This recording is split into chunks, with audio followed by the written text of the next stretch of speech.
Union of Islamic countries बनानी चाहिए। This is the only option.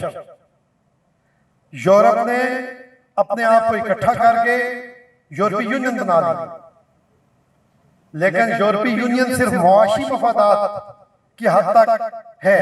जिसको ज्यादा मुआशी मफाद किसी और तरफ नजर आता है वो दूसरी तरफ चला जाता है। लेकिन हमें अल्लाह रब्बुल इज्जत का बंदा होने के नाते और नबी अकरम सल्लल्लाहु अलैहि वसल्लम का उम्मती होने के नाते, सारे मुसलमानों का किबला एक होने के नाते हम सब मुसलमानों को इकट्ठा होना चाहिए।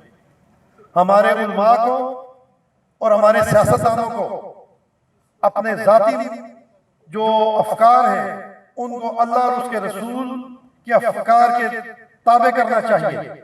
और हमें कतई तौर पे इस वक्त हम इस चीज के मुतहम्मिल नहीं है कि हम फिरका वारियत पे अपनी जो है वो एनर्जी ज़ाया करें। यह कतई तौर पर नहीं हो सकता। कतई तौर पर ऐसा नहीं हो सकता कि हम जो है वो मुसलमान का गला काटता रहे। ये नहीं होना चाहिए।